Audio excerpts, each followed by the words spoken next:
अश्विना सूक्त अथर्ववेद कांड 20 सूक्त 143। यह अथर्ववेद का अंतिम सूक्त है, अश्विना सूक्त।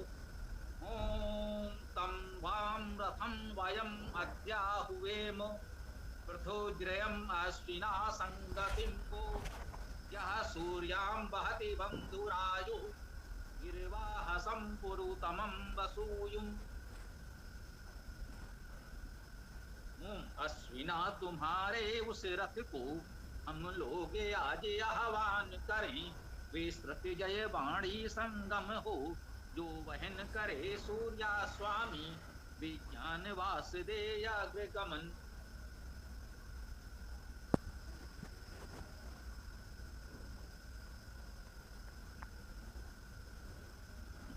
अश्विना द्विवचन में है, युगल अर्थ में इसको ग्रहण किया जाता है।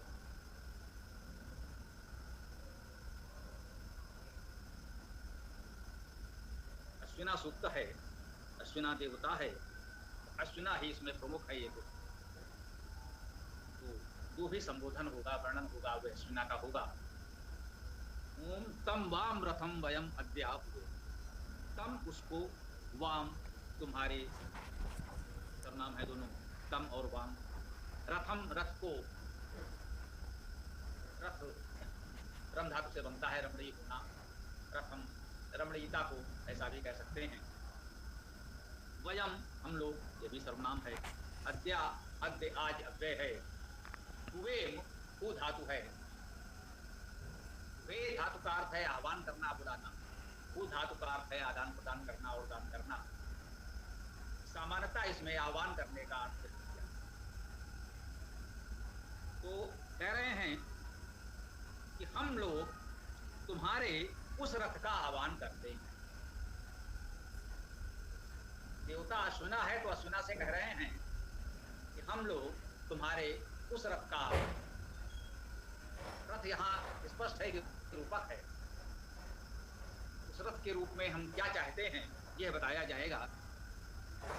पृथुज्रयम अश्विना संगतिम गो, अश्विना संबोधन में ग्रहण करें द्विवचन में, हे अश्विना, हे अश्वी युगल। अश्विन युगल का भाव अस धातु का अर्थ भोजन करना भी है, परंतु हम लोग कहते हैं आसुगामी, तीव्रगामी, यह अस धातु का अर्थ है। और अस का अर्थ व्यापक होना। तो अर्थात हे व्यापक, हे वेगवान तीव्रगामी युगल, यह इसका अर्थ सामान्यता ग्रहण किया गया है। पृथुज्रयम, पृथु का अर्थ हुआ विस्तृत, और द्रयम का अर्थ गति और जय। विस्तृत गति वाले और विस्तृत जय वाले।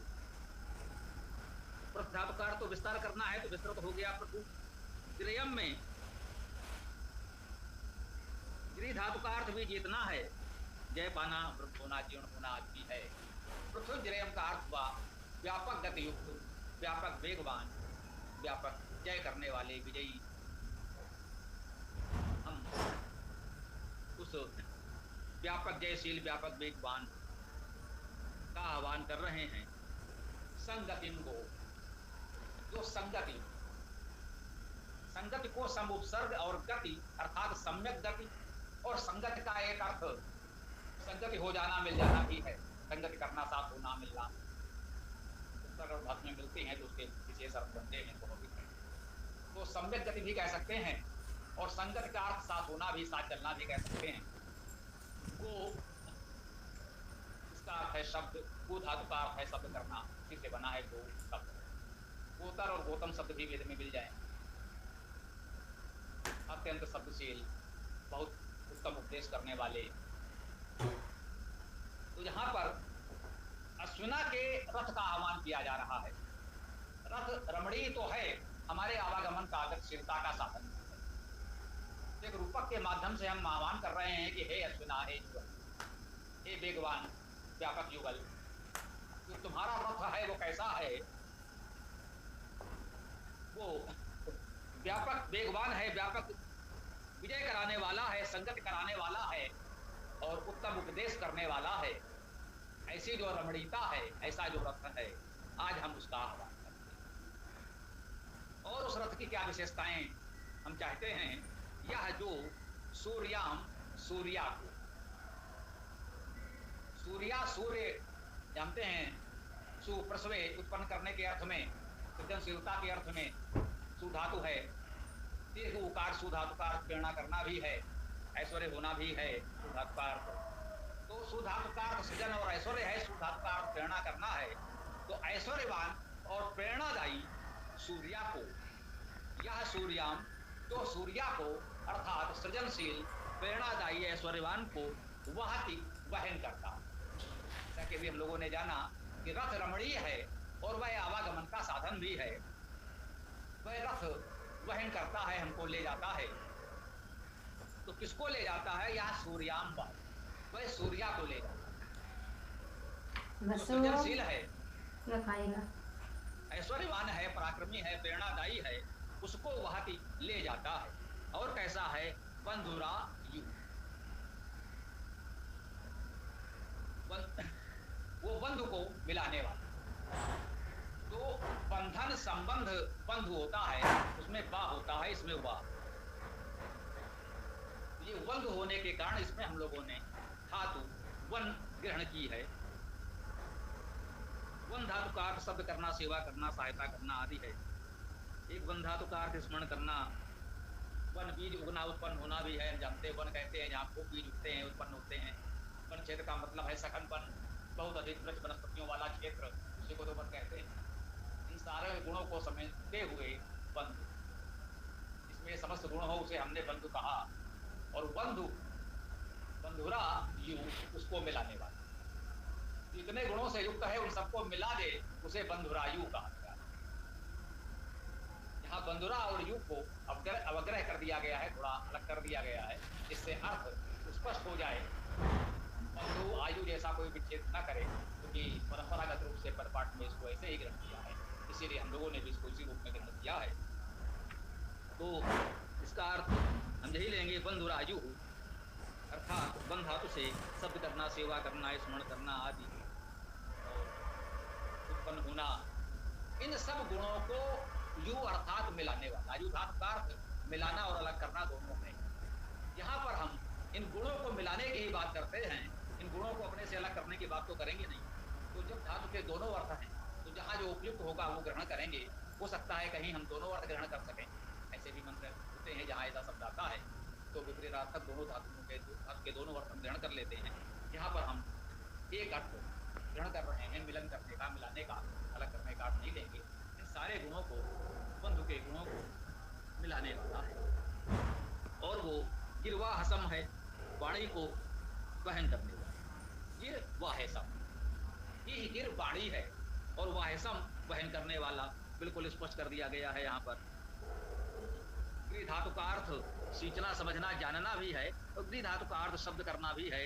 वह धातु का अर्थ वहन करना तो है ही, पहले भी आया है इसी मंत्र में। वाहति में इससे ठीक पहले वाहति वहन करता है। गिरवाहसम जो वाणी को वहन करने वाला है। पुरुतमम, अत्यंत पुरु। पुरु क्या है? पुरु अव्यय है, इसका अर्थ हुआ बहुत। पुरु अव्यय का अर्थ होता है बहुत, बहुत अधिक, अत्यंत, अग्रगामी। पुरुतर पुरुतम के अर्थ में,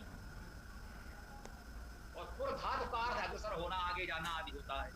तो पुर को हम बहुत अव्यय के अर्थ में ले सकते हैं, तो हो जाएगा अधिकतम। पुरुतम का अर्थ यूं ग्रहण कर लें जैसे हम लोग इस समय बोलते हैं अधिकतम, वही वेद में शब्द है पुरुतम। पुरुतमम, पुरुतम को, अधिकतम को।